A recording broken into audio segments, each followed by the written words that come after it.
नमस्कार मित्रांनो, सुस्वागतम. मुरांबा या मालिकेच्या आजच्या भागामध्ये अगदी मनपूर्वक मी तुमचं स्वागत करते. आजच्या भागामध्ये आता अभि आल्याने खूप असा आनंद होतो. अक्षय त्याच्याशी अगदी गोडगोड भांडत असतो.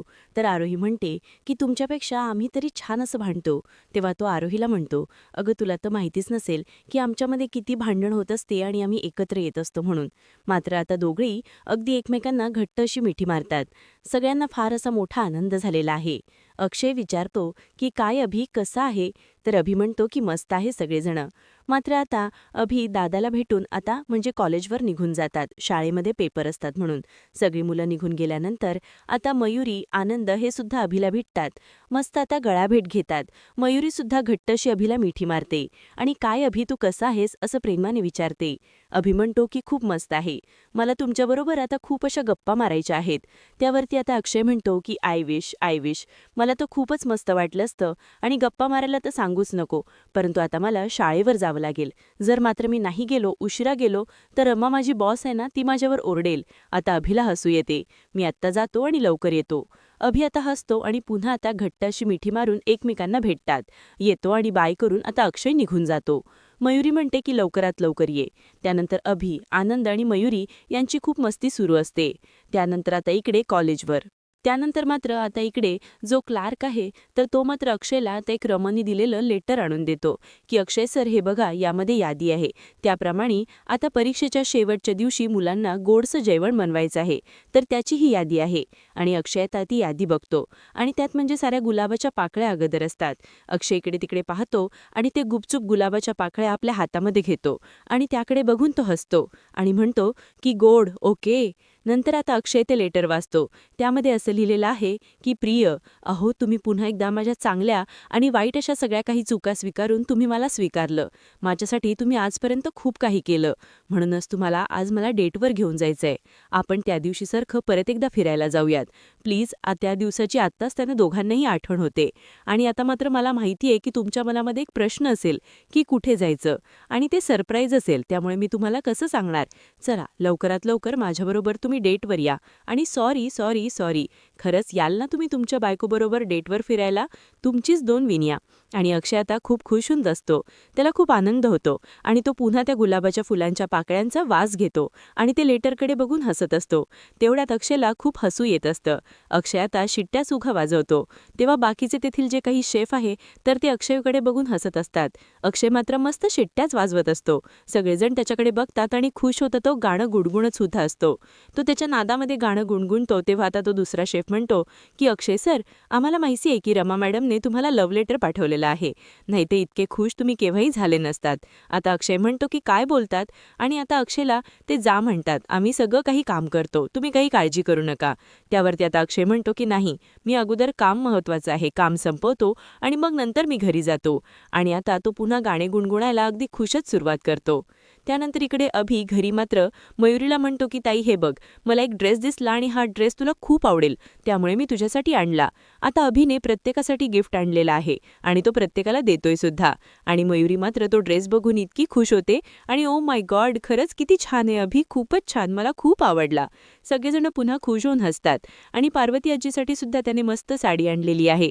तो पार्वती आजीला देतो. पार्वती आजी सुद्धा खूप खुश होते. आता त्याने अगदी छान अशी आजीला हवीशी साडी आणलेली असते. आजी म्हणते की अभिषेक, तुला कसं कळतं रे कुणाला काय आवडतं ते, अगदी सेम तसंच घेऊन आलास तू. आणि आजी मात्र मस्त अंगावरती साडी टाकून बघते. आता शशिकांतसाठी सुद्धा छान असा टी शर्ट त्याने आणलेला असतो आणि तो शशिकांतला देतो. मात्र आता सगळ्यांना गिफ्ट दिलेला आहे परंतु आनंद बाकी आहे. तेव्हा तो जोरात अगदी खाकतो. अभि ओळखतो. अभि म्हणतो की होय, तुझ्यासाठी सुद्धा आणलेला आहे. आणि आता अभिला सुद्धा माहिती असतं आता आनंदला कसा शर्ट आवडतो, अगदी त्याच्या लाल कलरचा फेवरेट त्याने मस्त शर्ट आणलेला आहे.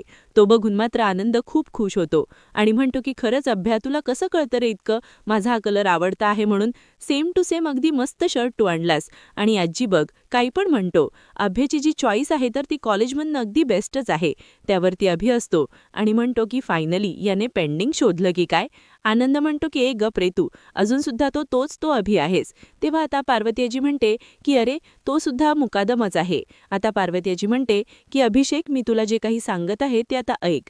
एक चांगली एखादी मुलगी शोध आणि संसाराला सुरुवात कर. किती दिवस तू असा एकटा राहणार आहेस?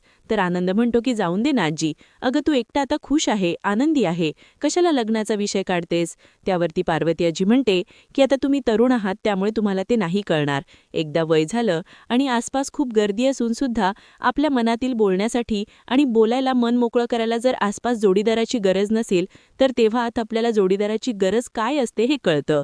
त्यानंतर आता लगेच अभि म्हणतो की त्यावरून आठवलं की मी बाबांना फोन करून घेतोय. त्यावरती आता पार्वती आजी म्हणते की अभिषेक अभिषेक हे बघ, सिरियस, अरे हे बघ, तुमच्या आजोबा लवकर गेले तरी सुद्धा मी घर सांभाळलं, मी आपला बिझनेस सांभाळला.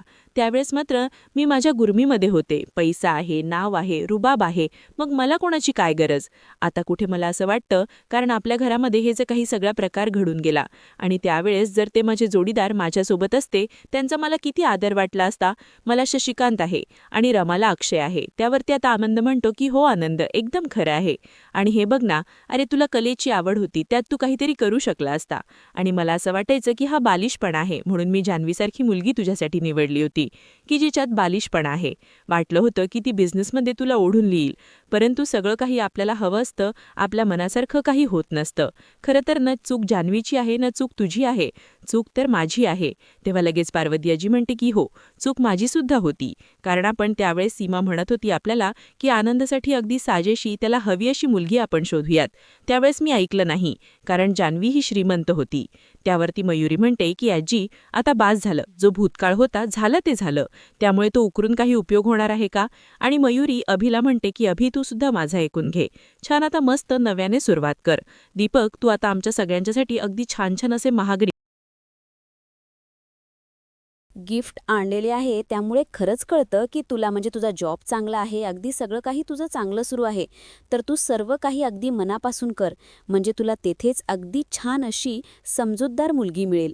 एखादे हे बघ, जशी तुला तुझ्या आयुष्यामध्ये जोडीदाराची गरज आहे ना, तर तशी अर्थाला सुद्धा आईची गरज आहे. त्यावेळेस आता अभिला वाईट वाटतं, अर्थाबद्दल काळजी वाटते. खरंच त्या बिचारीला खूप काही भोगावं लागतं. त्यावरती शशिकांत म्हणतो की हे बघ, तू काही टेन्शन घेऊ नकोस, सगळंही व्यवस्थित होईल.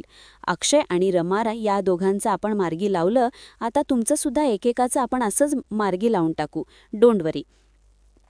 आनंद म्हणतो की अरे अभ्या, पण तू जॉबसाठी कुठं? आणि मला तर समजले की तू MNC मध्ये जॉब करत आहे. त्यावरती हे ऐकून आता मयुरी म्हणतो की वाव, तू MNC मध्ये जॉब करतेस, वाव. आणि आजी, तुला माहिती आहे का, अगं MNC मध्ये इतक्या सुंदर सुंदर मुली असतात. तर आनंद म्हणतो की अरे अभि, मी तुला काय म्हणतो की तिकडेच एखाद्या डिपार्टमेंटमधील मुलगी बघायची आणि सुरू करायचं. अभि म्हणतो की अरे दादा, लॉस असतात तिकडे खूप, काय बोलतोस तू, आजी सांग ह्याला समजावून. शशिकांत म्हणतो की जसं अक्षय आणि रमाचं झालं, तर तसं अभि तुझंसुद्धा बारं उडवून टाकूयात.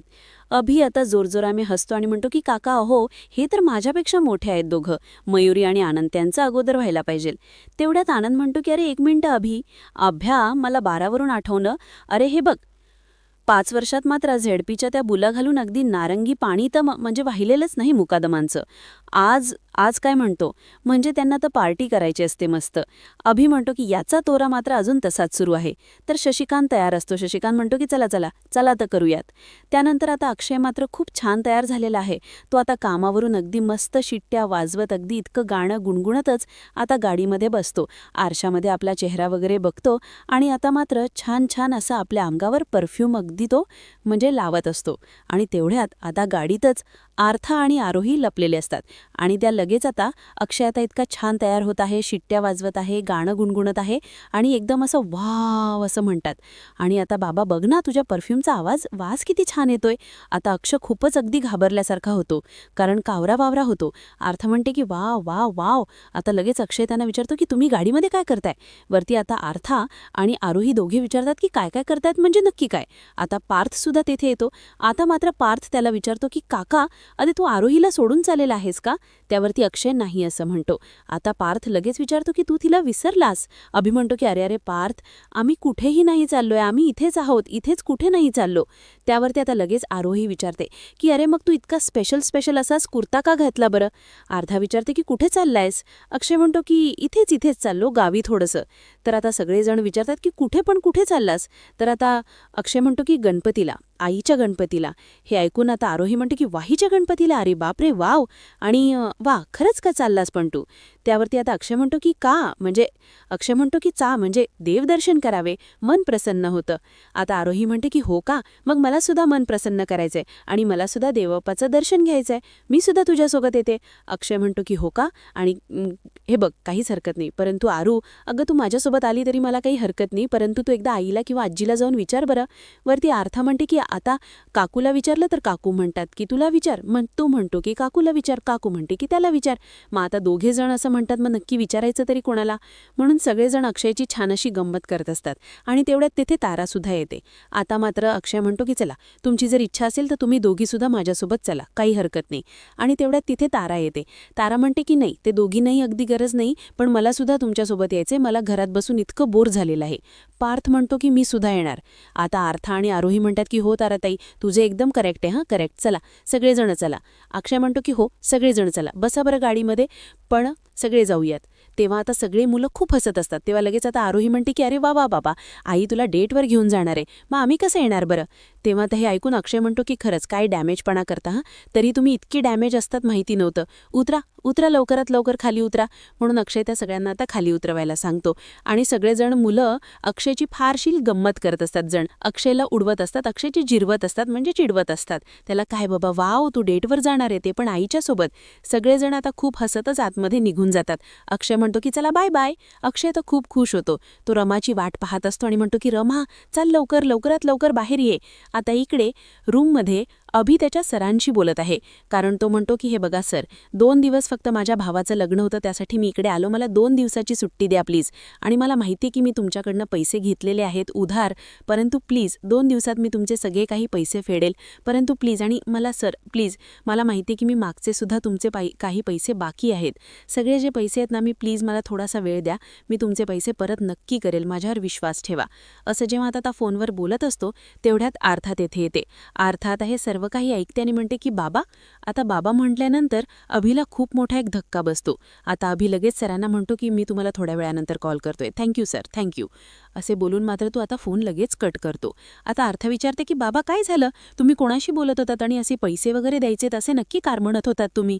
वरती ती आता अभि लगेच म्हणतो की असं कसं म्हटलो मी, असं नाही म्हटलं, कारण कामाचा फोन होता आणि त्यामध्ये पैसे वगैरे असं म्हटलो असेल.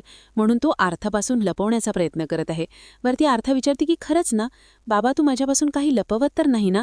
त्यावरती अभिचे डोळे आता भरून येतात. तो म्हणतो की अगं वेडाबणी, मी कशाला तुझ्यापासून काही लपवेल बरं.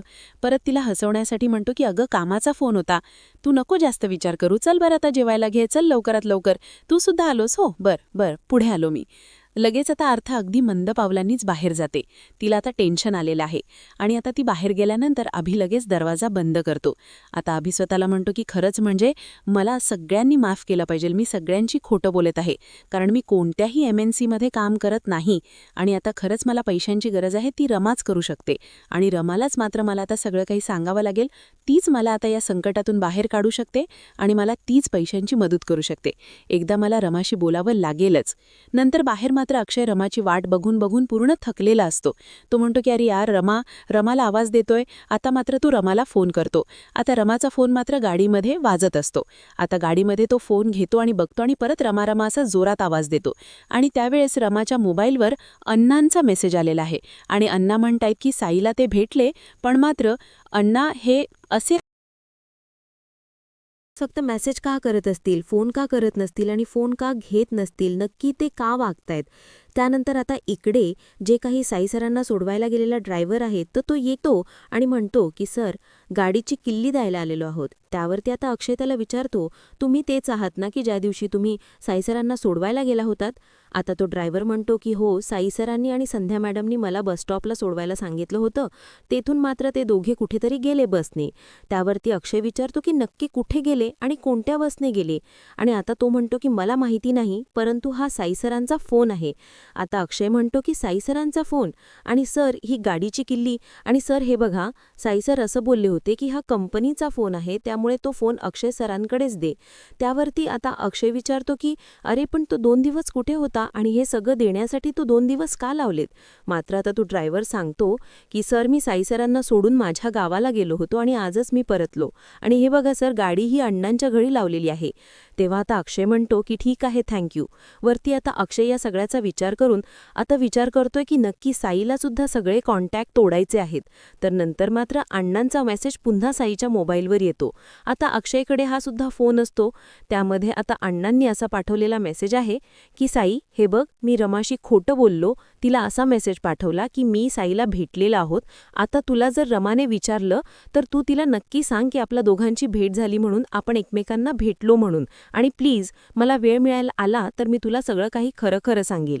आता मात्र अक्षय विचार करतो, असा मेसेज मात्र आता खरंच माझा संशय खरा ठरलेला आहे. तर अण्णा काहीतरी लपवतायत, पण नक्की ते काय लपवतायत, अण्णा आहे तरी कुठे आणि कुठल्या अडचणीत आहे, खरंच काही कळत नाही. आणि अक्षय विचारात पडतोय. काहीही झालं तरी आता सगळं काही शोधावं लागेलच अण्णांना. म्हणून आता अक्षय रमाला हे सर्व काही सांगतो. आणि दोघेही आता मात्र अण्णांच्या आत इथे केबिनमध्ये शोधायला येतात की अण्णा आत आहे का. सगळीकडे शोधतात आणि दोघे त्या खुर्चीवर बसतात. आता अक्षय म्हणतो की अण्णा आत सुद्धा नाहीत. रमाला आता खूप टेन्शन येते. रमा डोक्याला हात लावून बसलेले असते आणि अण्णा कधीही असं वागत नाही असे ती म्हणते.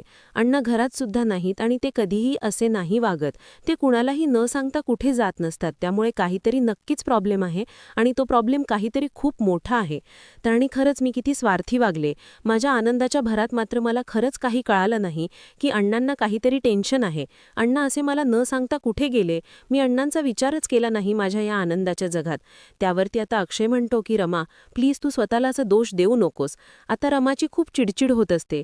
रमा म्हणते की कसा देऊ नको दोष, कारण माझ्या डोक्यातच आलं नाही की नक्की काहीतरी अण्णांना खूप मोठा प्रॉब्लेम असू शकतो. मी विसरून गेले होते आणि एकही फोन मी त्यांना सकाळपासून केलेला नव्हता. आणि बरोबर आहे, मी त्यांची सख्खी मुलगी नाही ना, त्यामुळे माझ्या हे सर्व डोक्यात नाही आले. मी माझ्या आयुष्यामध्ये रमून गेले होते. स्वतःच्या आनंदामध्ये मी सगळं काही विसरून गेले होते. म्हणून रमाला स्वतःला दोषी मानत असते आणि अगदी या सगळ्या विचारांनी तिला खूप टेन्शन येत असते. आणि अक्षय म्हणतो की हे बघ रमा, शांत हो. हे बघ तू असं बोलायचं नाही. आणि हे बघ तू आता त्यांची सख्खी मुलगीच आहे, म्हणून तर तुम्ही दोघं एकमेकांची इतकी काळजी घेतात आणि म्हणून तर तुला त्यांच्याबद्दल इतकं काही वाटतंय. आणि मला मान्य आहे की हे सगळं काही खूप सिरियस आहे. ते आता त्यांच्या घरी सुद्धा नाहीत. आपलंसुद्धा त्यांच्याबद्दल काही माहिती नाही. ते ऑफिसमध्ये सुद्धा नाहीत. नक्कीच ते कुठल्या तरी अडचणीमध्ये आहेत हे मला कळतंय. हे बघ रमा, ते जेथे कुठे असतील ना आणि ज्या संकटामध्ये ते असतील ना, त्या सगळ्यातून आपण त्यांना बाहेर काढूयात. तेव्हा आता रमाला खूप टेन्शन येत आहे. अण्णांची काळजी वाटते आहे. तिचं पूर्णपणे आता अगदी अण्णा कुठे गेले असतील याकडे लक्ष लागलेलं असतं. वरती आता अक्षय म्हणतो की बघ रमा, तू एकटी नाहीस, मी शेवटपर्यंत तुझ्या सोबत आहे. आणि बघ रमा, तू शांत हो, पाणी पी बरा. म्हणून तो आपल्या हाताने ग्लास भरून तिला पाणी प्यायला देतोय. आणि बघ मला मान्य आहे की आता मात्र अण्णा घरी नाहीत. त्यांचा फोन सुद्धा ते उचलत नाहीत. आता तर त्यांचा फोन सुद्धा लागत नाही. ते ऑफिसमध्ये सुद्धा नाहीत. नक्कीच ते कुठल्या तरी अडचणीमध्ये आहेत हे मला कळतंय. हे बघ रमा, ते जेथे कुठे असतील आपण त्यांना सोडूयात. हे बघ, मी तुझ्या सोबत बरोबर असेल. आपण त्यांना नक्की सोडूयात. कोणतेही संकट त्यांच्यावर असले तरी सुद्धा त्या संकटातून आपण त्यांना वाचूयात. ओके. म्हणून तो रमाला आता खूप मोठा एक आधार देतोय. तेवढ्यात मात्र रमाचं लक्ष समोर टेबलवर जातं आणि तेथे तिला एक लेटर सापडते. लगेच ती लेटर उचलते आणि ती लेटर अगदी लगेच बाहेर काढून ती वाचते. आता ती तर कोर्टाची नोटीस आहे. रमा म्हणते की ही तर कोर्टाची नोटीस आहे. अण्णांवरती केस सुरू आहे आणि याबद्दल मात्र अण्णा कधीही माझ्याशी नाही बोलले. तर अक्षय म्हणतो की काय बोलतेस. त्यावरती अक्षय ती नोटीस आहे ती वाचतो आणि म्हणतो की अरे बापरे, काहीतरी लीगल प्रॉब्लेम्स आहेत. रमाच्या सर्व काही लक्षात येते. आता रमा आणि अक्षय मात्र दीक्षित काकांकडे यायला निघतात. त्यानंतर आता इकडे दीक्षित काका हे तिकडे अण्णांकडे जाण्याची तयारी करत असतात आणि त्यांच्या मिसेसला ती सगळं काही सांगत असतात की अण्णासाहेब केस हारलेत, त्यामुळे मात्र त्यांच्याकडे जी काही प्रॉपर्टी आहे ती समोरच्या पार्टीकडे देण्याऐवजी कोणताही पर्याय राहिलेला नाही. त्यानंतर त्यांच्या मिसेस विचारतात की रमाला यातील काही माहिती आहे का. त्यावरती आता दीक्षित काका म्हणतात की नाही, रमाला यातील काही माहिती नाही, कारण तिचं लग्न होतं. अण्णासाहेबांनी तिला काहीही सांगितलेलं नाही. त्यामुळे आता हे सगळे पेपर्स घेऊन मला मुंबईला जावं लागेल. तेव्हा आता त्या मिसेस म्हणजे जे आहे ना ते काकू म्हणतात की सगळी प्रॉपर्टी मात्र आता रमाच्या हातातून गेली म्हणजे रमाच्या नावावर नाही झाली, मग आता रमाचं काय होणार. यावरती दीक्षित काका म्हणतात की मला नाही माहिती की आता काय होईल आणि चल मी निघतो आता, असे बोलून आता काका निघतात. बाहेर येतात आणि तेवढ्यात मात्र आता अक्षय आणि रमा त्यांच्या समोर येऊन उभे राहतात. अक्षय रमाला एकत्र बघून मात्र म्हणजे आता आलेलं बघून दीक्षित काकांना धक्काच बसतो. आता रमा डायरेक्ट दीक्षित काकांना म्हणते की मला तुमच्याशी बोलायचं आहे आणि तुम्हाला माहिती आहे का अण्णा कुठे आहेत. तेव्हा आता दीक्षित काकांना नक्की काय उत्तर द्यावं ते काही रमाला समजत नाही. दीक्षित काका मात्र काहीतरी विचारत आहेत आणि ते काहीतरी लपवत आहेत हे अक्षय आणि रमा ओळखतात आणि रमाही आता अक्षयकडे पाहत असते. तर मित्रांनो, शेवटी हा भाग येथे संपतो. पुढील भागामध्ये आता मात्र दीक्षित काका रमाला सर्व काही खरं सांगतात. आता ते दोघांना म्हणतात की अण्णासाहेबांनी त्यांची सगळी काही प्रॉपर्टी आहे ती गमावून त्यांची बँक बॅलन्स हे सगळं काही फ्रीज झालं. तेव्हा ते ऐकून अक्षय आणि रमाला धक्का बसतो. अक्षय विचारतो की पण हे सर्व असं अचानक का. त्यावरती आता दीक्षित काका म्हणतात की त्यांचं एक स्वप्न होतं की मुंबईमध्ये आता एखादं हॉस्पिटल सुरू करावं. त्यासाठी मात्र त्यांनी मुंबईच्या एका उद्योगपतीकडून लोन घेतलं होतं. त्या लोनची परतफेड त्यांना नाही करता आली. तेव्हा आता रमा विचारते की ती व्यक्ती कोण आहे. तर आता दीक्षित काका सांगतात की विश्वनाथ आंबाडकर. त्या व्यक्तीची मात्र जर आपण पैशाची परतफेड नाही केली तर तो व्यक्ती मात्र प्रत्येकाला रस्त्यावर आणल्याशिवाय राहत नसतो, असा तो व्यक्ती आहे. तेव्हा आता रमा आणि अक्षय मात्र अण्णांना इतक्या मोठ्या संकटातून परत कसं वाचवतात हे बघण्यासाठी आपल्या चॅनलला नक्की सबस्क्राईब करत रहा. धन्यवाद.